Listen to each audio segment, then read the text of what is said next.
জয় শ্রীকৃষ্ণ প্রিয় ছাত্রছাত্রীরা, তোমাদের প্রত্যেককে মুক্তির পাঠশালাতে স্বাগতম। আমাদের সেকেন্ড ইউনিট টেস্ট অর্থাৎ দ্বিতীয় পর্যায়ক্রমিক মূল্যায়ন সম্পূর্ণ হয়ে গেছে। এখন আমরা তৃতীয় পর্যায়ক্রমিকের প্রস্তুতি করব।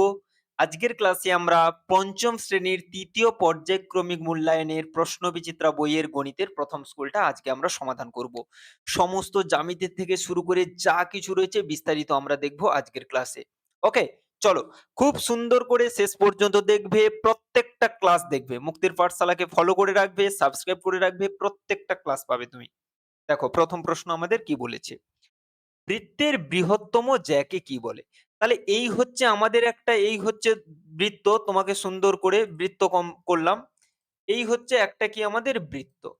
তাহলে এই যে বৃত্তটা, এই বৃত্তের বৃহত্তম জ্যা, তাহলে বৃহত্তম জ্যা কাকে বলে না, বৃত্তের পরিধির ওপরের এই রকম দুটো বিন্দুকে যোগ করলে আমরা যে সরলরেখা পাবো সেটাকেই আমাদের জ্যা বলে, ইংরেজিতে কর্ড বলে।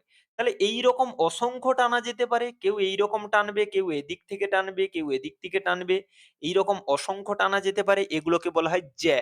তাহলে এগুলোকে বলা হয় জ্যা। তাহলে সব থেকে বড় যে জ্যা কোনটা হবে না, বৃত্তের কেন্দ্র দিয়ে, এইটাকে আমরা কেন্দ্র বলি। যেই জ্যাটা বৃত্তের কেন্দ্র দিয়ে যাবে তার একটা স্পেশাল নাম রয়েছে, তাকে আমাদের কি বলে, ব্যাস বলে। ঠিক আছে। তাহলে দেখো এই যে জ্যাটা, এটা কিন্তু বৃত্তের কেন্দ্র দিয়ে যায়নি, এই যে জ্যাটা এটা কিন্তু বৃত্তের কেন্দ্র দিয়ে যায়নি, এটাও যায়নি, এটাও যায়নি, গিয়েছে কোনটা, এইটা। তাহলে যেই জ্যাটা বৃত্তের কেন্দ্র দিয়ে যাবে সেটার দৈর্ঘ্যই সব থেকে বড় হবে এবং তার নাম কি, ব্যাস। সুন্দর করে আমাদের উত্তর আমাদের কি হয়ে যাবে, ব্যাস আমাদের উত্তর হয়ে যাবে। পরবর্তীতে, ঐকিক নিয়মে লোক সংখ্যা ও দিন সংখ্যার মধ্যে কি সম্পর্ক, কি সম্পর্ক, আমরা সম্পর্ক দুটো জানি। একটা হচ্ছে ব্যস্ত সম্পর্ক আর একটা হচ্ছে সরল সম্পর্ক। সরল সম্পর্কটা প্রথমে বলি, যে কোনো কিছু একটা বাড়লে অন্যটাও বাড়বে। যে ধরো আমি প্রথমে দুটো পেন কিনেছিলাম, তার দাম 10 টাকা। তাহলে আমি যদি দুটোর জায়গায় 5টা পেন কিনি তাহলে আমাকে আরো বেশি টাকা দিতে হবে। তাহলে যখনই কলমের সংখ্যা বাড়লো আমাকে মূল্যটাও বাড়াতে হবে, তাই না, মূল্যটাও বেড়ে যাবে। এটাকে বলা হয় সরল সম্পর্ক। তাহলে ব্যস্ত সম্পর্ক কি, ব্যস্তটা হচ্ছে উল্টোটা, যে একদিক বাড়বে কিন্তু অন্যদিকে বাড়ার বদলে কমবে। যেমন ধরো আমি কোথাও থেকে কোথাও যাব, তাহলে আমি যত স্পিড বাড়াবো আমার দেখো সময় তত কম লাগবে। আগে ধরো আমি 10 কিলোমিটার গতিবেগে যেতাম, আমার 5 মিনিট সময় লাগতো। যত আমি গতিবেগ বাড়াবো আমার কিন্তু সময় কম লাগবে। তাহলে যেই গতিবেগ বাড়াচ্ছি সময় আমার কম লাগছে, এটাকে বলা হয় ব্যস্ত সম্পর্ক। যেমন এই ক্ষয়েরটাতে বলেছে যে কোনো একটা কাজে যত আমি লোক বাড়াবো তত কম সময়ের মধ্যে হয়ে যাবে। তাহলে লোক বাড়াচ্ছি, দিন সংখ্যা আমাদের তত কি কমবে, এটাকে কি বলে, ব্যস্ত সম্পর্ক বলে। চলে আসছি গয়ের দাগে, গোলকের বক্রতল কয়টি। তাহলে গোলক মানে হচ্ছে এই যে গোলাকার বল, যেটাকে বলে বল একটা গোলকের উদাহরণ। তাহলে তার বক্রতল আমরা কটা লিখবো, এই পুরোটাই তো একটা বক্রতল, তাহলে একটি লিখবো। বক্রতল কয়টি, এইরকম এক লিখতে পারো বা এই রকম করে একটি কথাটাও লিখতে পারো, কোনো অসুবিধে নেই। ঘয়ে চলে আসো, দুটি মৌলিক সংখ্যার গসাগু কত জানতে চেয়েছে। তাহলে মৌলিক সংখ্যা আমরা কি জানি না, যাদের কেবলমাত্র দুটো গুণনীয়ক থাকে, এক এবং সেই সংখ্যাটা। তাহলে যেহেতু তাদের দুটো গুণনীয়ক থাকবে, এক আর সেই সংখ্যাটা, তাহলে তাদের গসাগু কত হবে, সর্বদা এক হবে। দুটো মৌলিক সংখ্যা, তাহলে মৌলিক সংখ্যার কমন গুণনীয়ক আমাদের কি হয়ে যাবে, কেবলমাত্র এক হয়ে যাবে। ধর আমি বললাম 3 আর আমি নিলাম 5, তাহলে এদের গসাগু করো, এদের গসাগু করো, দেখো কেবলমাত্র এক দিয়েই যাবে। তাহলে দুটো তিনটে যত খুশি মৌলিক সংখ্যা নাও না কেন, তাদের গসাগু আমাদের কত হবে, এক হবে। অন্য কোনো সংখ্যা দিয়ে ভাগ গেলে তো সেগুলোকে আর মৌলিক বলবো না, সেটা তো যৌগিক হয়ে যাবে। এক আমাদের অ্যান্সার হয়ে যাবে। পরবর্তী চলে আসো ঘয়ের দাগে, দুটি মৌলিক সংখ্যার গসাগু। তাহলে একে, এটা হতেও ছিল, আচ্ছা এখানে দুবার রাখা হয়ে গেছে, যাই হোক ওর দাগে চলে আসছি। 3 টাকা 5 পয়সা সমান কত টাকা বলেছে। তাহলে দেখো এই যে 3 টাকাটা তো 3 টাকা থেকে গেল, ওকে আর কিছু করব না। এই 5 পয়সাটাকে আমরা টাকা করব, কারণ আমাদেরকে পুরোটাকে টাকা করতে বলেছে। তাহলে এটা তো টাকা হয়েই আছে, টাকাকে আবার টাকা কি করব, তাহলে ও থেকে যাবে। 5 পয়সাকে টাকা করব। তাহলে পয়সাকে টাকা করতে হলে আমাদের কি করতে হয়, 100 দিয়ে ভাগ করতে হয়। টাকাকে পয়সা করতে হলে 100 দিয়ে গুণ করতে হয়। পয়সাকে টাকা করতে হলে 100 দিয়ে ভাগ করতে হয়। তাহলে এটা ভাগ করলে আমাদের কত হয়ে যাবে, 0.05। এই জায়গাতে বসিয়ে দাও, দিয়ে শেষে টাকা বলে লিখে দাও, উত্তর আমাদের কমপ্লিট হয়ে যাবে। চলো, মিশ্র ভগ্নাংশে তাহলে যে কোনো অপ্রকৃত ভগ্নাংশকে মিশ্র কিভাবে করতে হয় দেখো, লবকে হর দিয়ে ভাগ করবে। তাহলে ভাগ করলে কত হয়ে যাবে? ৭ ৬ ৪২। কত ভাগশেষ থাকলো? ৩। এবারে মিশ্র লেখার পদ্ধতিটা দেখে নাও। ভাগফলে যেই সংখ্যাটা এসছে সেটাকে লিখবে পূর্ণ সংখ্যায়। ভাগশেষ যেটা আসছে সেটাকে লবে লিখবে। আর ভাজক যেটা সেটাকে তুমি কোথায় লিখবে? হরে লিখবে। তাহলে উত্তর আমাদের হয়ে যাবে ৬ পূর্ণ ৩/৭। চলে আসো পরবর্তী। ৭/৯ ও ১১/১২ মধ্যে কোনটি ছোট? দেখো বড় ছোট নির্ণয় করার অনেক পদ্ধতি রয়েছে, কিন্তু তোমরা যেহেতু পঞ্চম শ্রেণীতে পড়ছো, তোমাদের কিন্তু ওই হর সমান করেই করতে হবে, অন্য পদ্ধতিতে করলে কিন্তু হবে না। তাহলে দেখো এদের লবও একই নয়, হরও একই নয়, হরটাকে একই করব কিভাবে? না, হর একই করার জন্য আমাদের হরগুলোর লসাগু করতে হবে। ৩ এর লসাগু কত? ৩ ৩ এ ৯, ৩ ৪ এ ১২, আর তো যাবে না। তাহলে লসাগু আমাদের কত এলো? সবগুলোকে গুণ দাও। ৩ ৩ এ ৯, ৯ ৪ এ ৩৬ আমাদের লসাগু এসছে। ঠিক আছে? হরগুলোকে একই করব। তাহলে এই হচ্ছে ৭/৯, নিচে আমাদের লিখে দিলাম ১১/১২। এবারে লসাগু যেটা এসছে সেটাকে নিচে লিখে দাও। লসাগু যেটা এসছে সেটাকে নিচে লিখে দাও। আমরা এখনো সমান অর্থাৎ সমতুল্য ভগ্নাংশে পরিণত। তাহলে নিচে কত আছে? ৯, ৯ টা কতয় পরিণত হয়েছে? ৩৬। তাহলে কত গুণ হয়েছে? ৪ গুণ, ৯ ৪ এ ৩৬। তাহলে এখানে ৭ এর সঙ্গেও ৪ গুণ করব, এখানে কত হয়ে যাবে? ২৮। এখানে ছিল ১২, হয়ে গেছে ৩৬। তাহলে কত গুণ হয়েছে? ৩ গুণ। ১২ ৩ এ ৩৬। তাহলে লবের সাথেও ৩ গুণ করব, ১১ ৩ এ ৩৩। এবারে দেখো যে দুটো ভগ্নাংশ পেয়েছি দুজনের হর একই হয়ে গেছে। আমরা জানি হর একই হলে লব যার ছোট সেই ভগ্নাংশটা ছোট হয়। তাহলে ৩৩ ছোট না ২৮ ছোট? ২৮ ছোট। তাহলে এই যে আমাদের মূল ভগ্নাংশ এটাই আমাদের ছোট হয়ে যাবে। তাহলে আমাদের কোনটা ছোট হয়ে যাবে? ৭/৯ হয়েছে। হরগুলো একই করবে লসাগু করার মাধ্যমে। হরগুলোকে একই করে দেওয়ার পরে হরের যত গুণ হলো লবেরও তত গুণ করবে। চলো নেক্সট। দেখো সুন্দর করে প্রত্যেকটা তোমাদের সুবিধার্থে আমি চিত্র রেখে লিখে রেখেছি যাতে তোমাদের বুঝতে সুবিধা হয়।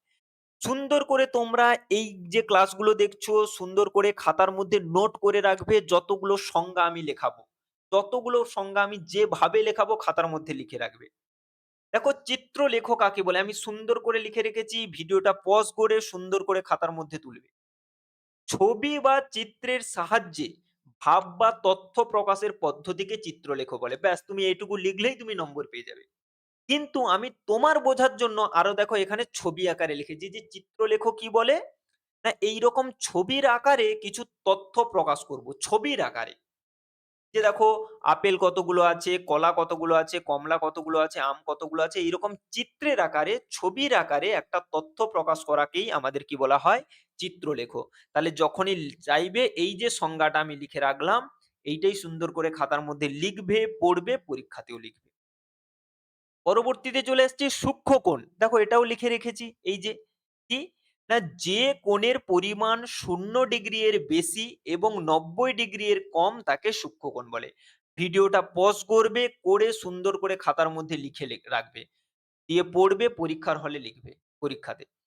সূক্ষ্মকোণ কাকে বলে? যে কোণের পরিমাণ ০ ডিগ্রির থেকে বেশি হবে এবং ৯০ ডিগ্রির থেকে কম হবে তাকে সূক্ষ্মকোণ বলবো।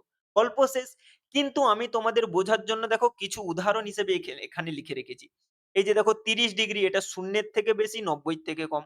৪৫ ডিগ্রি ০-এর থেকে বেশি ৯০ থেকে কম। ৬০ ডিগ্রি ০-এর থেকে বেশি ৯০ থেকে কম। ৭৫ ডিগ্রি ০-এর থেকে বেশি কিন্তু ৯০ থেকে কম। তাহলে ০ ডিগ্রির থেকে বেশি এবং ৯০ ডিগ্রির থেকে কম কোণগুলোকেই কি বলে? সূক্ষ্মকোণ বলে। ''ঙ'' দাগের প্রশ্ন রয়েছে ঘনকের একটি উদাহরণ দাও। আমি ৪ টা উদাহরণ লিখে রেখেছি। তোমাদের যা খুশি মনে হবে। তাহলে ঘনক মানে কি? যে আয়তঘনের বা সমকোণী চৌপলের দৈর্ঘ্য প্রস্থ উচ্চতা সমান হবে। এটা কি লেখা রয়েছে? একটা রুবিকস কিউব। তোমরা মেলাতে এই চিত্রটা দেখে বিভিন্ন দোকানে দেখেছো। খেলনার দোকানে বা অনেকের হয়তো আছে এটা। মেলা অনেকেই হয়তো মেলাতে পারো। তোমরা লুডুর গুটি খেলেছো। লুডুর গুটি দেখতে যেমন হয় বা বিভিন্ন ধরনের এইরকম উপহারের বাক্স এই যে এইরকম বর্গাকার। তাহলে এইগুলো হচ্ছে ঘনকের একক। সরি ঘনকের উদাহরণ। তাহলে তোমাদের পরীক্ষাতে পড়লে তোমরা সুন্দর করে কি লিখবে? এটাকে পাসা না লিখে তোমরা কি লিখবে? লুডোর ছক্কা। লুডোর গুটি না বলে তোমরা লিখবে লুডোর ছক্কা বলে লিখবে। লুডোর ছক্কা। লুডোর ছক্কা বলতে কি? লুডোর গুটিটাকে বলে। ঠিক আছে? তাহলে ঘনকের উদাহরণ বললে কি লিখবো? লুডোর ছক্কা লিখবো। চলো, চলে আসছি পরবর্তীতে। ২ এর দাগে। একটি ত্রিমাত্রিক বস্তু হলো। তাহলে ত্রিমাত্রিক বস্তু মানে কি? যার দৈর্ঘ্য, প্রস্থ এবং উচ্চতা রয়েছে। ৩ টে মাত্রা রয়েছে। তাহলে এখানে বিভিন্ন রকম ভাবে এই যে এটাও লিখতে পারি, লুডোর ছক্কা লিখতে পারি, বই লিখতে পারি বা এখানে যা কিছুই রয়েছে এগুলো সবই হচ্ছে ত্রিমাত্রিক। রুবিকস কিউব, পাসা, উপহারের বাক্স সবকিছুর দৈর্ঘ্য, প্রস্থ, উচ্চতা রয়েছে। তাহলে তুমি এখানে ওই লুডোর ছক্কাই লিখে দিতে পারো। লুডোর ছক্কাটাই এখানে লিখে দিতে পারো যে একটি ত্রিমাত্রিক বস্তু লুডোর ছক্কা। দুটি নির্দিষ্ট বিন্দু দিয়ে কতগুলি সরলরেখা আঁকা যায়? এই একটা বিন্দু, এই একটা বিন্দু। তাহলে এই দুটো বিন্দু দিয়েই যাবে এইরকম কতগুলো সরলরেখা আমরা অঙ্কন করতে পারবো? একটি। তাহলে এইরকম তুমি ১ লিখতে পারো বা এইভাবে কথায়ও ১ টি লিখতে পারো। কোন সমস্যা নেই। যেটাই লেখো না কেন তুমি নাম্বার পাবে। হয়েছে? বর্গাকার চিত্রের বাহুর দৈর্ঘ্য কি করে নির্ণয় করতে হয়? যে কাকে ৪ দিয়ে ভাগ করলে বাহু বেরোয়? আমরা জানি যে বর্গাকার ক্ষেত্রের পরিসীমা বের করার জন্য বাহুকে ৪ দিয়ে গুণ করতে হয়। বাহুকে ৪ দিয়ে গুণ করতে হয়। তাহলে ঘুরিয়ে বলতে পারি এই পরিসীমাকে যদি আমরা ৪ দিয়ে ভাগ করে দিই তাহলেই কি বেরিয়ে যাবে? বাহু বেরিয়ে যাবে। তাহলে বাহুকে ৪ দিয়ে ভাগ করলে পরিসীমা পাবো। উল্টো দিকে ঘুরিয়ে পরিসীমাকে ৪ দিয়ে ভাগ করলে আমরা বাহু পাবো। হয়েছে? ঘয়ের দাগে। একটি ত্রিভুজের কটি বাহু? একটি ত্রিভুজের ৩ টে বাহু। ত্রিভুজ নামের মধ্যে রয়েছে ত্রিভুজ ৩ টা বাহু। ৬০ ডিগ্রি কোণকে বলে এই যে দেখো এখানেই ছবি দিয়ে বুঝিয়েছিলাম। ৬০ ডিগ্রি কোণকে আমাদের কি বলে? সূক্ষ্ম কোণ। ৬০ ডিগ্রি কোণকে আমাদের কি বলবে? সূক্ষ্ম কোণ বলবে। সূক্ষ্ম কোণ। ১ কে ১০০ দিয়ে ভাগ করলে কত হবে? দশমিকের ভাগ। শুধুমাত্র নিচে এই যে দেখো ১ কে ১০০ দিয়ে ভাগ করব। ভাগের পদ্ধতি কি? নিচে যতগুলো শূন্য আছে লবের ডান দিক থেকে তত ঘর আগে বসিয়ে দাও। তাহলে দুটো শূন্য আছে, ২ ঘর আগে দশমিক বসিয়ে দেব। তাহলে আমাদের উত্তর হয়ে যাবে ০.০১ জয়ের দাগ। ০.০১ ক্লিয়ার? চলো চলে আসছি। একদম বিস্তারিতভাবে বোঝাবো প্রত্যেকটা জিনিস। কয়ের দাগে। আমি ২য় সামেটিভ এর প্রশ্নটা দিতে পারিনি। কারণ তোমরা জানো আমরা মূল হচ্ছে নবোদয়ের কোচিং করিয়ে থাকি। তো ওই ২ টো ৩ টে ক্লাস দিয়েইছি। তারপরে নবোদয়ের পরীক্ষার নোটিফিকেশন বেরিয়ে গেছে। সিলেবাস চেঞ্জ হয়েছে। তো ওইটাতে ব্যস্ত হয়ে পড়ার জন্য আমরা এই তোমাদেরকে 2nd ইউনিট টেস্টের ৩-৪ টা মতো দিয়েছিলাম বোধহয় বা মনে নেই। বাকিগুলো আর দিতে পারিনি। কিন্তু এবারে আমি রেগুলারলি সবকিছুই দেব তোমাদেরকে। ওকে? চলো বিয়োগ। তাহলে বিয়োগ, বিয়োগ এই দেখো ৮ এটাকে তুমি অপ্রকৃত করে নাও। ১২ একে ১২ এটার সঙ্গে এটা গুণ করবে ১২ একে ১২ তার সঙ্গে ৭ যোগ করবে। তাহলে ১২ একে ১২ আর ৭ যোগ করলে আমাদের কত হয়ে যাবে? ১৯/১২। এবারে এর তো কোনো হর নেই। তাহলে কি করবে? এইরকম কোণাকুনি সুন্দর করে এর হরের সঙ্গে গুণ করে দেবে। কারণ এর যেহেতু হর নেই, এটাই হবে এর লসাগু। তাহলে ১২ আর ৮ গুণ করলে ১২ আষ্টে ৯৬। ১২ আর ৮ গুণ করলে তাহলে যার হর থাকবে না, অন্যটার হরের সঙ্গেই গুণ করে দেবে। এখানে বিয়োগ তাহলে আমাদের কত থাকবে? ১৯ নিচে থাকলে ১২। এগুলোকে আরো ডিটেইলস এ যদি বোঝাতে চাই যে এর তোমাকে একই হরে পরিণত করতে হবে। তাহলে এরও হর ১২ এরও আমরা হর ১২ করব। তার জন্য একে ১২ দিয়ে গুণ করব। তাহলে এখানে আমাদের ১২ ওপরটা যদি বাদ দাও ৯, ৭, ১৬ ৮ থেকে ১ বাদ দিলে ৭। তাহলে আমাদের কত হয়ে যাবে? ৭৭/১২ হয়ে যাবে। এটাকে তুমি এইরকমও লিখতে পারো, আবার এটাকে অপ্রকৃতও করে ফেলতে পারো। যে অপ্রকৃত কিছুক্ষণ আগেই দেখালাম, মিশ্র করে ফেলতে পারো কিছুক্ষণ আগেই দেখিয়েছি। যে ৭৭ কে ১২ দিয়ে ভাগ দেব। ১২ ৬ ৭২ কত ভাগশেষ থাকলো? ৫। তাহলে যেটা ভাগফল এসছে এইরকম লিখবো, ভাগশেষটাকে ওপরে লিখবো, ভাজকটাকে নিচে লিখবো। ৬ পূর্ণ ৫/১২ আমাদের সঠিক উত্তর হয়ে যাবে। ছয়ের দাগে লসাগু চলে আসো ২৪, ৪৮। তুমি একদম বড় ২৪ দিয়ে দিতে পারো, ছোট, ছোট করে দিতে পারো, কোনো অসুবিধে নেই। আমি ১২ দিয়ে দিচ্ছি, ১২ র নামটা জানি আমরা। ১২ দুইয়ে ২৪, ১২ চারে ৪৮। আবার ২ এ যাবে, ২ একে ২, ২ দুইয়ে ৪। তাহলে লসাগু আমাদের সবগুলোকে গুণ করতে হবে। ১২ দুইয়ে ২৪, ২৪ দুইয়ে ৪৮ আমাদের লসাগু হয়ে যাবে। চলে আসছি গয়ের দাগে কি বলা রয়েছে দেখো। শুধুমাত্র প্রত্যেকটা লেখা এবং আমার কথার দিকে খেয়াল থাকবে। হয়েছে? একটি খাতা কিনে ৳২০ দিলে দোকানদার তোমায় ৳৪.৫০ ফেরত দেয়। তাহলে তুমি একটা খাতা কিনেছো, খাতা কিনে তুমি দোকানদারকে ৳২০ দিয়েছো। দোকানদার তোমাকে কি করেছে ৳৪.৫০ ফেরত দিয়েছে। তার মানে ওই খাতার দাম নিশ্চয়ই ৳২০ নয়। দোকানদার আমাকে ফেরত দিচ্ছে মানে কি? নিশ্চয়ই খাতার দাম কম। তাহলে খাতার দামটা কত বিয়োগ করে দেব। তাহলে এখান থেকে তো বাদ যাবে না, তাহলে টাকা থেকে ধার নেব। তাহলে ৳২০ থেকে ধার নিলে আমাদের কত হয়ে যায়? ১০০ পয়সা। তাই তো? তাহলে ৳২০ থেকে আমি ৳১ ধার নেব। এখানে এখন কত থাকবে? ১৯ পয়সা থাকবে। তাহলে ১০০ পয়সা থেকে ৫০ পয়সা বাদ দিলে ৫০ পয়সা। এখানে এখন ৳২০ নেই, ৳১৯ আছে। ১৯ থেকে ৪ বাদ দিলে আমাদের কত হয়ে যাবে?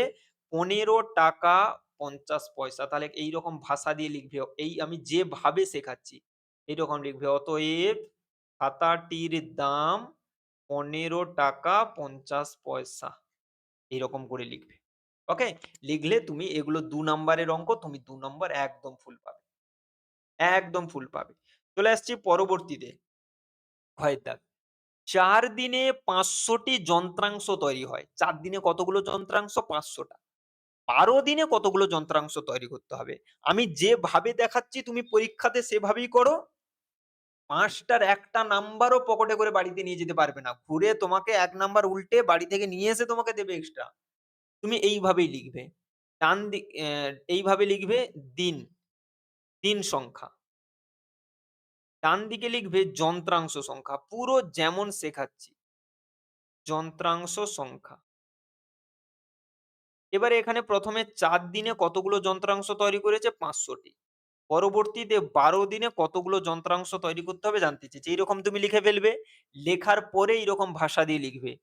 ৪ দিনে তৈরি হয় ৫০০ টি যন্ত্রাংশ।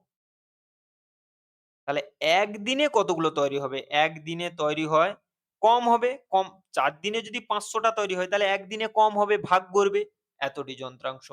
আবার ১ দিনে যদি এতগুলো তৈরি হয় ১২ দিনে আবার বেশি হবে।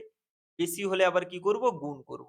তাহলে কম এলে ভাগ করব, বেশি এলে গুণ করব। তাহলে এটাকে তুমি কাটাকাটি করবে ৪ ৩ এ ১২, ৫ আর ৩ গুণ করলে আমাদের কত হয়ে যাবে? ১৫০০ টি আমাদের সঠিক উত্তর হয়ে যাবে। এইরকম করে আসবে মাস্টার পুরো শিক্ষক মশাই তোমার ৩, ৪ যত নাম্বার থাকবে একদম সুন্দর করে দেবে। হয়েছে? এইভাবে ভাষা দিয়ে লিখতে হবে। ঙ দাগে চলে আসো, ঙ দাগ। একটি আয়তাক্ষেত্রের পরিসীমা ৩৬০ মিটার। দৈর্ঘ্য দেয়া রয়েছে, প্রস্থ জানতে চেয়েছে। আমি যেভাবে লিখছি সেইভাবে। তুমি এরকম সুন্দর করে লিখবে আয়তক্ষেত্রের পরিসীমা ওইগুলোকে আবার তুলবে। যে পরিসীমা সমান ৩৬০ মিটার। দৈর্ঘ্য দেয়া আছে, দৈর্ঘ্য সমান ১০০ মিটার এইরকম খাতার মধ্যে লিখবে। হয়েছে? খাতা মানে কি? খাতা মানে হচ্ছে তোমার একটা তোমার শিক্ষার সাথে, সাথে তোমার পরিচ্ছন্নতারও প্রকাশ। শুধু তুমি কতটা জানো সেটা নয়। পরীক্ষা মানে হচ্ছে তোমার একটু পরিচ্ছন্নতারও পরিষ্কার হবে। যে তুমি কত সুন্দর করে ওই গণিতটাকে, খাতাটাকে বর্ণনা করছো শিক্ষকের সামনে। ঠিক আছে? তুমি কতটা জানো তার সাথে, সাথে তুমি কতটা স্বচ্ছভাবে, পরিষ্কারভাবে বর্ণনা করতে পারছো। ঠিক এর নিচে প্রস্থ জানতে চেয়েছে, তুমি প্রস্থটাকে লিখবে। দিয়ে প্রস্থ বের করব কিভাবে? সুন্দর করে আমি যেভাবে লিখছি লিখবে পরিসীমা ভাগ ২ বিয়োগ দৈর্ঘ্য। অর্থাৎ আয়তক্ষেত্রের পরিসীমা জানা থাকলে, দৈর্ঘ্য জানা থাকলে প্রস্থ কি করে বের করতে হয়? পরিসীমাকে ২ দিয়ে ভাগ করে দৈর্ঘ্য বাদ দিতে হয়। পরিসীমাকে ২ দিয়ে ভাগ করে দৈর্ঘ্য বাদ দিতে হয়। তাহলে পরিসীমা আমাদের কত? ৩৬০। তাকে ২ দিয়ে ভাগ করব এবং দৈর্ঘ্যটাকে বাদ দিব। তাহলে আমাদের ৩৬০ কে ২ দিয়ে ভাগ করলে কত হলো? ১৮০। ১৮০ থেকে ১০০ বাদ দিলে আমাদের কত হবে? ৮০ মিটার আমাদের সঠিক উত্তর হয়ে যাবে। এই হচ্ছে অঙ্ক সম্পূর্ণ হলো। তুমি একদম সম্পূর্ণ নাম্বার পাবে। সম্পূর্ণ নাম্বার পাবে। আচ্ছা, চয়ের দাগেরটা একটু এইখানে নিচের দিকের অংশে করিয়ে দিচ্ছি।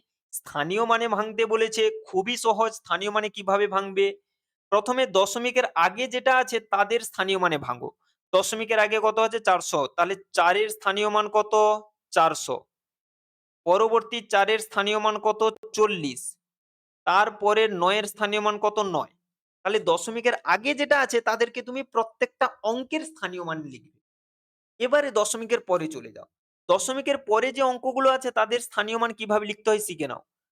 যেটা আছে সেটা লিখে ১০ লিখবে। তারপরে যেটা আছে সেটা লিখে ১০০ লিখবে।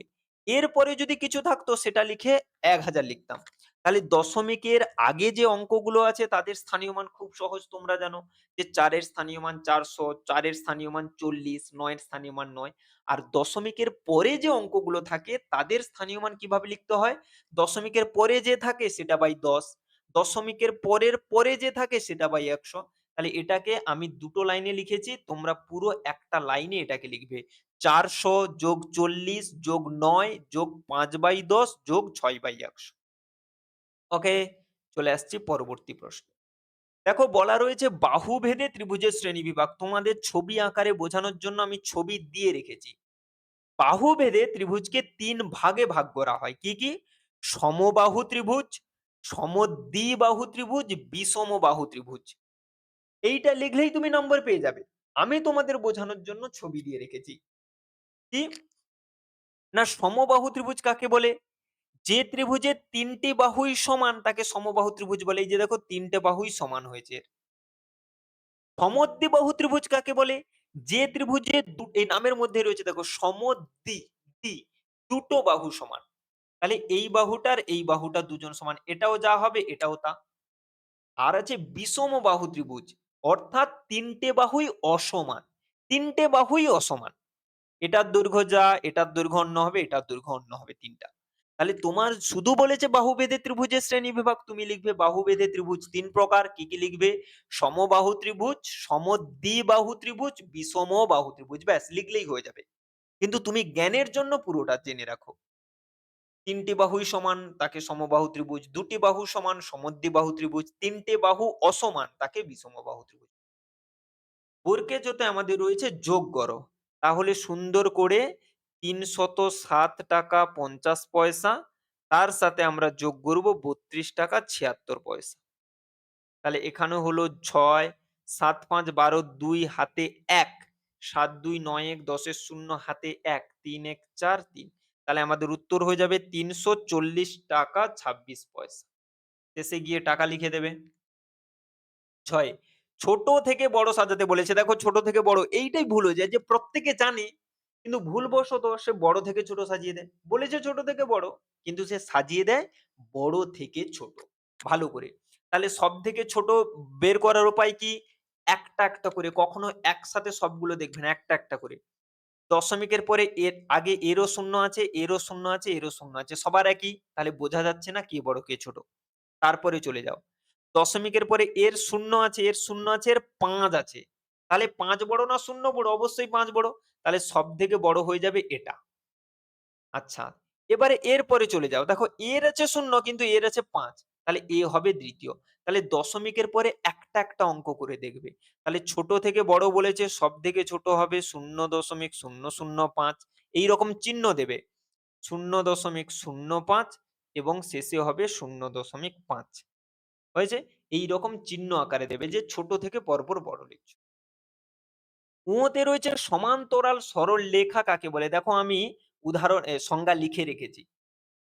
যে দুটি সরল লেখা একই সমতলে অবস্থান করে, ভিডিওটাকে পজ করবে, দিয়ে সুন্দর করে সংজ্ঞাটাকে খাতার মধ্যে লিখবে।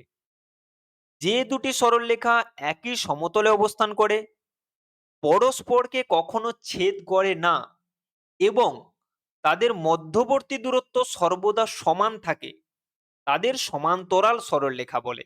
দেখো আমি উদাহরণ দিয়ে রেখেছি। আমি উদাহরণ দিয়ে রেখেছি, ছবি আকারে হয়েছে। তাহলে এই যে দেখো ছবি, এটা হচ্ছে আমাদের সংজ্ঞা। যে দুটি সরলরেখা একই সমতলে অবস্থান করে, পরস্পরকে কখনো ছেদ করে না এবং তাদের মধ্যবর্তী দূরত্ব সর্বদা সমান, তাদের সমান্তরাল সরলরেখা। ভিডিওটাকে পজ করবে, দিয়ে সুন্দর করে সংজ্ঞাটা তুলবে। চলো চলে আসছি ৪ এর দাগ। ৩ নম্বরের অঙ্ক এগুলো। দেখো একটি একটি আয়তাকার পার্কের দৈর্ঘ্য ২৫ মিটার ও প্রস্থ ১৫ মিটার। যদি পার্কটির প্রত্যেক ধারের দৈর্ঘ্য ২ মিটার করে বাড়ানো হয় তবে নতুন বাগানটির পরিসীমা আগের তুলনায় কত বেশি? তাহলে প্রথমে পার্কের দৈর্ঘ্য কত ছিল? প্রথমে পার্কের এইরকম করে লিখবে, দৈর্ঘ্য হচ্ছে 25 মিটার। প্রস্থ কত? প্রস্থ লিখবে। প্রস্থ হচ্ছে আমাদের 15 মিটার। এবারে লিখবে পরিসীমা, এবারে লিখবে পরিসীমা। তাহলে পরিসীমা আমাদের কি করে বের করতে হয়? ২ গুণ দৈর্ঘ্য যোগ প্রস্থ। তাই তো? ২ গুণ দৈর্ঘ্য যোগ প্রস্থ। তাহলে ২ গুণ ২৫ আর ১৫ যোগ করলে ৪০, ৪০ আর ২ গুণ করলে ৮০ মিটার। এটা গেল। এবারে মনে হলো যে আমার পার্কটাকে আমি একটু বাড়াবো। প্রত্যেক ধারের দৈর্ঘ্য দিয়ে এইভাবে এইরকম করে লিখবে। নতুন দৈর্ঘ্য, নতুন দৈর্ঘ্য। তাহলে কত হয়ে যাবে? আগে ছিল ২৫, এখন ২ বেড়ে যাবে। তাহলে কত হয়ে যাবে? ২৭ মিটার। নতুন প্রস্থ, নতুন প্রস্থ আগে ছিল ১৫, এখন বেড়ে হয়ে যাবে ১৭ মিটার। তাহলে নতুন, আচ্ছা এখানে দৈর্ঘ্য লিখে দিয়েছি। এবারে হচ্ছে নতুন পরিসীমা তাহলে কত হবে? নতুন পরিসীমা। তাহলে একই রকম ভাবে বের করব, ২ গুণ দৈর্ঘ্য যোগ প্রস্থ। তাহলে ২ গুণ ১৭ আর ২৭ আর ১৭ যোগ করলে আমাদের কত হয়ে যাবে বলো তো? ৪৪। ৪৪ আর ২ গুণ করলে ৮৮ মিটার। হয়েছে? ব্যাস।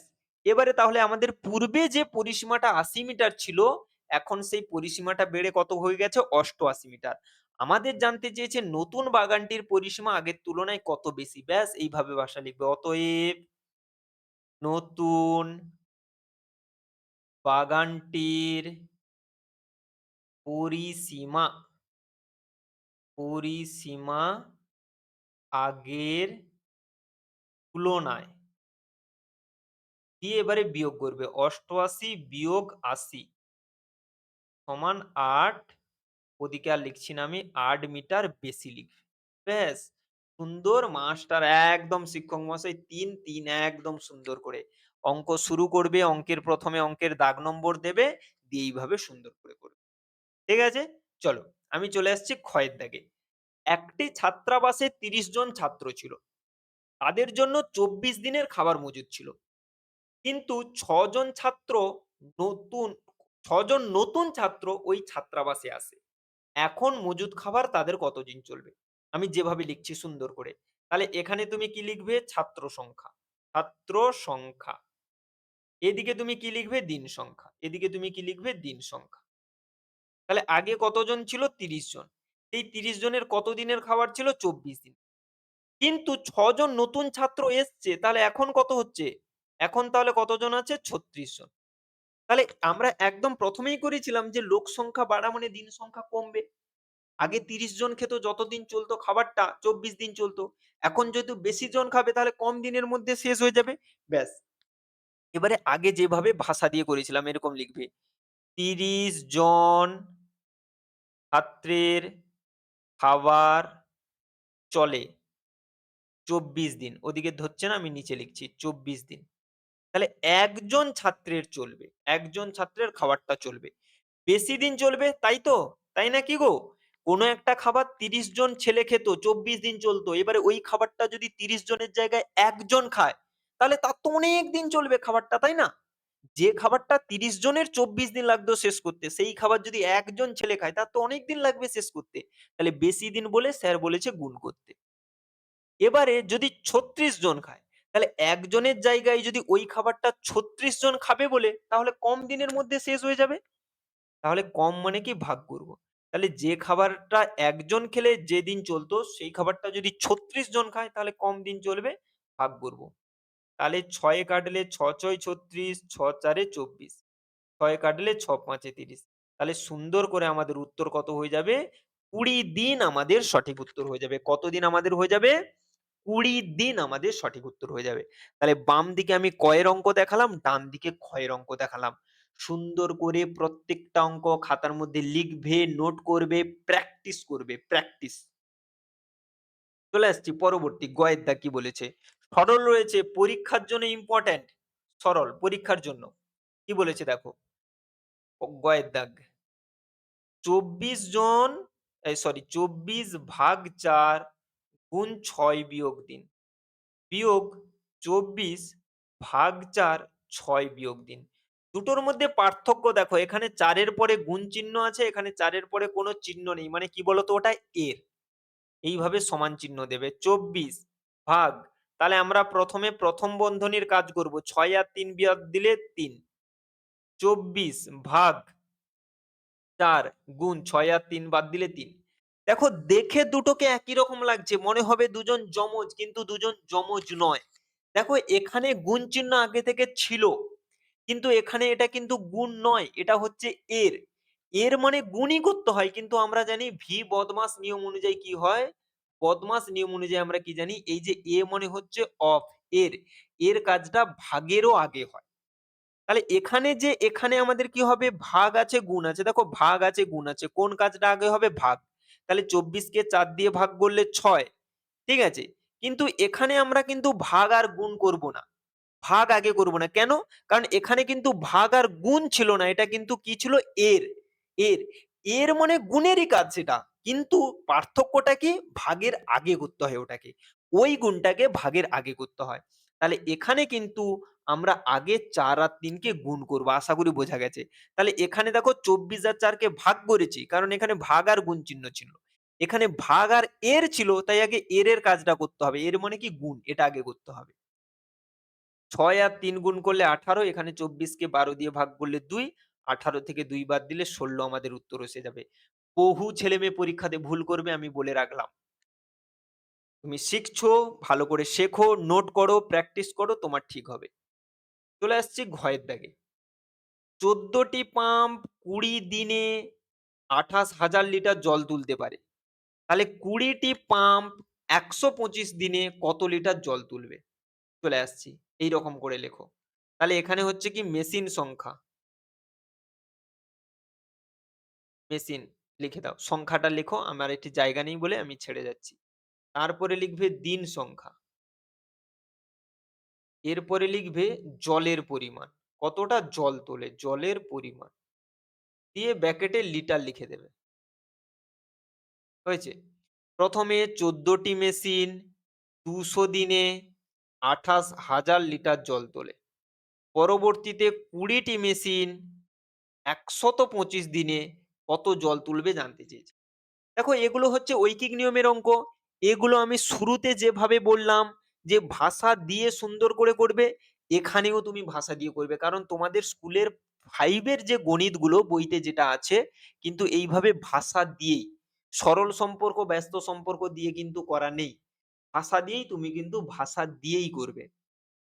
তাহলে এক, এক করে লিখবে। আমি এখান থেকে শুরু করছি। ১৪ টি মেশিন ১৪ টি মেশিন ২০০ দিনে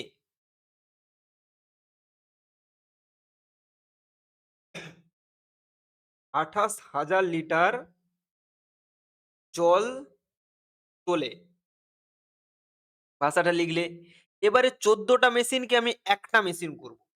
তাহলে ১৪ টা মেশিন আর সবকিছু ঠিক রাখবো, আর সবকিছু ঠিক রাখবো। এবারে বলো ১৪ টা মেশিন যদি ২৮,০০০ লিটার জল তোলে, তাহলে একটা মেশিন কম তুলবে। কম মানে কি? ভাগ। তাহলে কাকে ভাগ করব? এই ১৪ কে পরিবর্তন করেছি, ১৪ দিয়ে ভাগ করব। এবারে, এবারে এখানে ১ আছে ঠিক রাখলাম, দিনটাকে কমিয়ে দেব। তাহলে একটা মেশিন ২০০ দিনে যে জল তুলে, ওই একটা মেশিন একদিনে আরো কম তুলবে, আরো কম তুলবে। তাহলে কম মানে কি? ভাগ। কম মানে কি? ভাগ। তাহলে ওই ২০০ কেও নিচে লিখবো।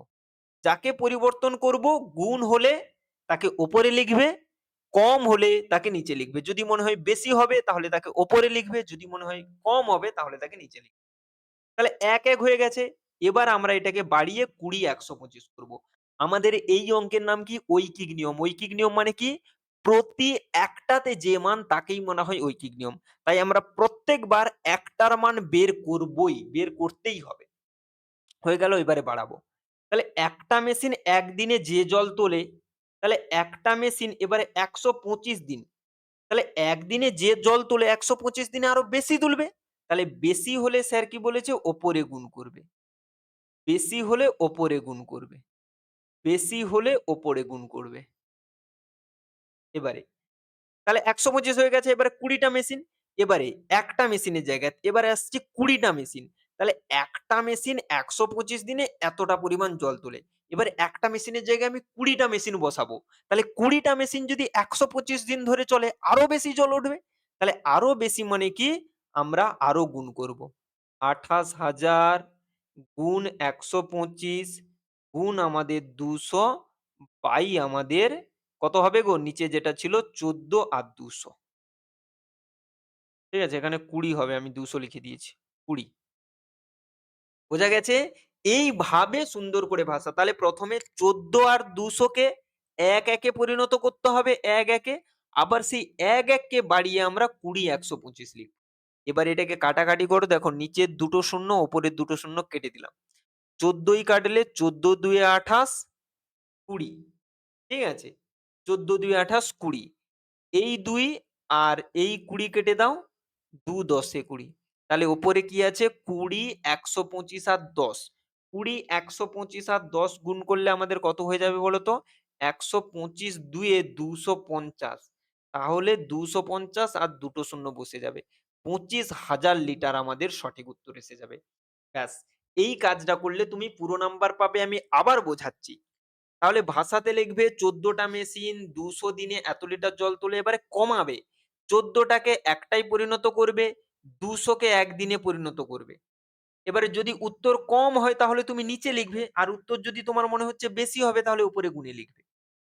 এবারে সেই ১ গুলোকে আবার বাড়িয়ে ২০ করবে, ১২৫ করবে। আবার একই রকম সেই নিয়ম। যদি তোমার মনে হচ্ছে উত্তর বেশি হবে তাহলে ওপরে লিখবে। যদি মনে হয় উত্তর কম হবে তাহলে যেই সংখ্যাটা তুমি পরিবর্তন করছো তাকে তুমি নিচে লিখবে। হয়েছে?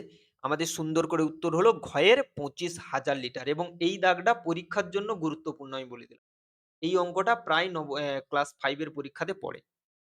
চলে আসো পরবর্তী। কি বলা রয়েছে দেখো।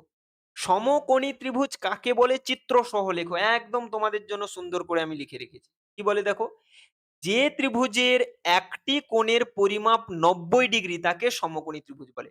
সুন্দর ভিডিওটাকে পজ করবে দিয়ে খাতার মধ্যে সংজ্ঞাটাকে লিখে নেবে। যে ত্রিভুজের একটি কোণের পরিমাণ ৯০ ডিগ্রি তাকে সমকোণী ত্রিভুজ বলে। চিত্র সহ বলেছে আমি যেমন করে চিত্রটা লিখেছি তুমি হুবহু পরীক্ষাতে একই রকম লিখবে। একই রকম এই যে এইটা হচ্ছে ৯০ ডিগ্রি সমকোণ। তুমি পরীক্ষাতেও এইভাবে লিখবে। আমি যেমন করে ছবিটা করে দিয়েছি। হয়েছে? নাম দেবে এ, বি, সি এইরকম নাম দেবে। এখানে তুমি ৯০ ডিগ্রি এইরকম করে লিখবে। তাহলে আমাদের সংজ্ঞাও লেখা হয়ে গেল, চিত্রও হয়ে গেল। চলে আসছি ক্ষয়ের দাগে। ৪ সেমি ব্যাসার্ধের একটি বৃত্ত আঁকো। বৃত্তটির ব্যাস, কেন্দ্র ও জ্যা চিহ্নিত করো। এটা তোমাদের আমি পুরো এঁকে দেখাচ্ছি। সুন্দর করে দেখো। কিভাবে আঁকতে হয় দেখো। তাহলে এর জন্য আমাদের কি, কি লাগবে? স্কেল লাগবে। আর কি লাগবে আমাদের? পেন্সিল, কম্পাস লাগবে। প্রত্যেকের জ্যামিতি বক্স সুন্দর করে আছে, বের করবে। তাহলে ১ম এ আমরা কি করব? ১ম এ আমরা স্কেলটাকে নিয়ে নিই। ১ম এ আমরা কাকে নেব? ১ম এ আমরা স্কেলটাকে নেব। ১ম এ আমরা কাকে নেব? ১ম এ আমরা স্কেলটাকে নেব। তাহলে এই হচ্ছে স্কেল নিলাম। আর হচ্ছে সেই সঙ্গে কম্পাসটাকেও নিয়ে রেখে দিই।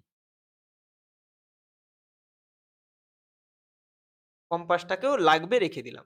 এবারে তোমাদের কাজ। সুন্দর করে তোমরা তাহলে কি করবে? খাতার উপর ১ম এ দাগ নম্বর দেবে। ৫ এর দাগের খ।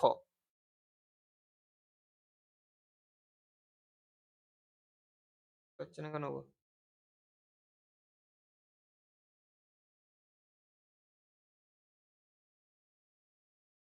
৫ এর দাগের খ সুন্দর করে দাগ নম্বর দিয়ে দিলে। দিয়ে দেখো। এইরকম খাতার ওপরের দিকে সুন্দর করে তুমি কি করবে? খাতার ওপরের দিকে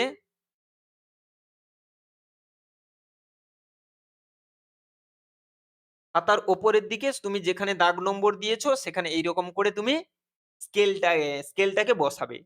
দিয়ে পেন দিয়ে সুন্দর করে তুমি কি করবে? ৪ সেন্টিমিটার টানবে। তুমি সুন্দর করে কি করবে? এইরকম স্কেল দিয়ে এই হচ্ছে ৪ সেন্টিমিটার আমাদের টানা হয়ে গেল। হয়ে গেল? ব্যাস! এবারে স্কেলের আমাদের গল্প শেষ। স্কেলটাকে আমি স্কেলের আ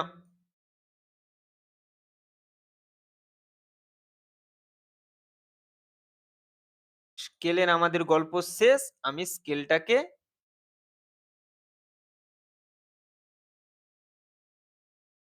আমি হচ্ছে রেখে দিলাম। ব্যাস! তাহলে ওপরে তুমি দেখে নিলে যে স্কেলটা কিভাবে টানবে।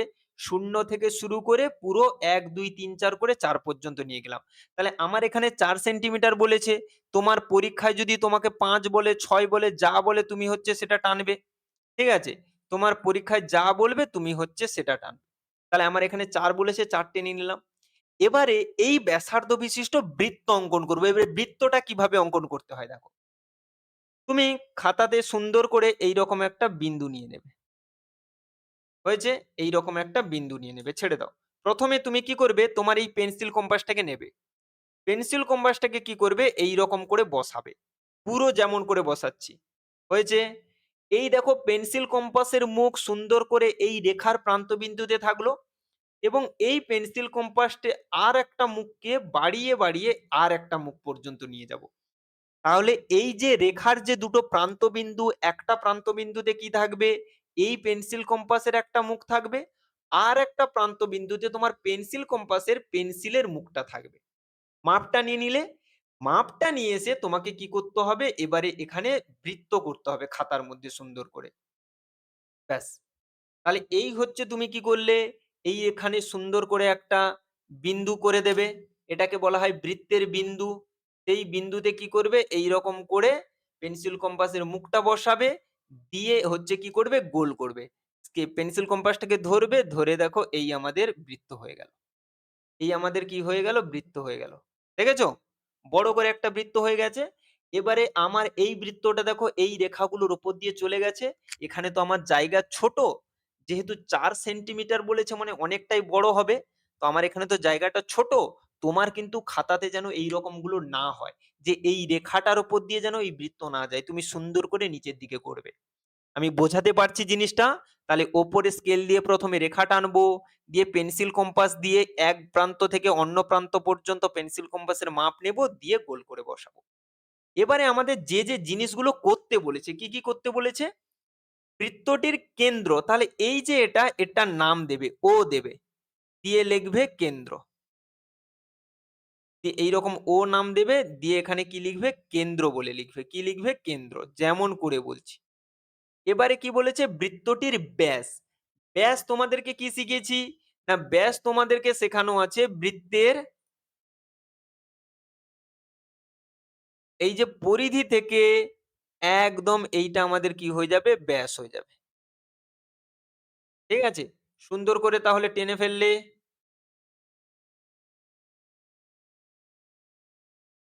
কেন্দ্র দিয়ে যাবে, হ্যাঁ? ব্যাস। সুন্দর করে স্কেল বসিয়ে তুমি এরকম টেনে দেবে। আমি একদম শুরুতেই কিন্তু ব্যাস শিখিয়েছি। যে বৃত্তের পরিধির ওপরের দুটো বিন্দুকে যোগ করব এবং সেই যোগের বিন্দুটা যেন কেন্দ্র দিয়ে যায়। তাহলে এই আমাদের ব্যাস এবং এটার এরকম নাম দিয়ে দেবে এ বি। দিয়ে এইরকম করে লিখবে ব্যাস। দেখো আমি যেভাবে লিখছি সেইভাবে লেখো। পরীক্ষায় পুরো সম্পূর্ণ নাম্বার পাবে। ব্যাস হলো। আর একটা কি বলেছে? জ্যা। তাহলে জ্যাটার জন্য তুমি তাহলে কি করবে? এটাও একটা জ্যা। কিন্তু আলাদাভাবে যেহেতু আবার একটা জ্যা বলেছে, তুমি আলাদাভাবে আবার স্কেল দিয়ে একটা জ্যা অঙ্কন করে নেবে। এই জায়গা থেকে আবার এইরকম ধরো এইরকম করে একটা তুমি অঙ্কন করে দাও। দিয়ে এইরকম তুমি আবার এর নাম লিখে দেবে। এইরকম করে এটারও একটা নাম লিখে দেবে। এখানে সি আর এখানে হচ্ছে ডি নাম লিখে দেবে। দিয়ে এইরকম করে তীর চিহ্ন দিয়ে এইরকম করে জ্যা লিখে দেবে। ব্যাস। তাহলে আমাদের যে ৩ টা জিনিস জানতে চাইছিল, ১ম এ কেন্দ্রও লিখে দিয়েছি, ব্যাসও লিখে দিয়েছি এবং জ্যাও লিখে দিয়েছি এবং আমি যেভাবে লিখেছি নাম দিয়ে তুমিও সেইভাবে লিখবে। বোঝা গেছে বৃত্ত কিভাবে অঙ্কন করতে হয়? ব্যাস। আমি চলে আসছি পরবর্তী এবং এটা হচ্ছে শেষ অঙ্ক ১ম স্কুলের। দেখো পুরো ডিটেইলস এ বোঝাচ্ছি। ঘনবস্তু কাকে বলে? আমি সংজ্ঞাটা লিখেই রেখেছি। সুন্দর করে ভিডিওটা পজ করবে, খাতার মধ্যে লিখবে। যে বস্তুর দৈর্ঘ্য, প্রস্থ ও উচ্চতা থাকে এবং যা কিছু স্থান দখল করে তাকে ঘনবস্তু। তাহলে দৈর্ঘ্য, প্রস্থ, উচ্চতা থাকবে, কিছু স্থান দখল করে থাকবে তাকে ঘনবস্তু বলে। সেই সঙ্গে উদাহরণ দিতে বলেছে। আমি দেখো অনেকগুলো উদাহরণ লিখে রেখেছি। ঘনক, ইট, পাসা, বল, টিনের কৌটো, বাক্স তুমি এর মধ্যে ৩-৪ টা এরকম লিখে দেবে। এখানে আমি একটা মনে রেখো লিখে রেখেছি। এটা তোমার পরীক্ষায় লিখতে হবে না। এটা আমি তোমাদের জন্য লিখে রেখেছি। বারবার মনে রাখবে ঘনবস্তুর মাত্রা কত? ৩ টে। দৈর্ঘ্য, প্রস্থ, উচ্চতা। এটা শর্ট প্রশ্নে পরীক্ষাতে জানতে চায় ঘনবস্তুর মাত্রা কয়টি? ৩ টি। এবং সেই মাত্রা ৩ টি কি, কি? দৈর্ঘ্য, প্রস্থ এবং উচ্চতা। তাহলে এই হচ্ছে আমাদের পঞ্চম শ্রেণীর প্রশ্নবিচিত্রা বইয়ের তৃতীয় পর্যায়ক্রমিক মূল্যায়নের স্কুল 1 পুরো ডিটেলসে আমি সমাধান করলাম। এইভাবে প্রত্যেকটা স্কুল করাবো। ওকে? তাহলে খুব সুন্দর করে প্র্যাকটিস করবে। প্রত্যেকটা সংজ্ঞা খাতার মধ্যে লিখে রাখবে। আমি যেমন যেখানে যেমনভাবে বলছি। দিয়ে প্র্যাকটিস করবে। ওকে? আজকের ক্লাস তাহলে এখানেই শেষ করছি। দ্বিতীয় স্কুল নিয়ে দেখা হচ্ছে তোমাদের পরবর্তীতে। চলো, বাই।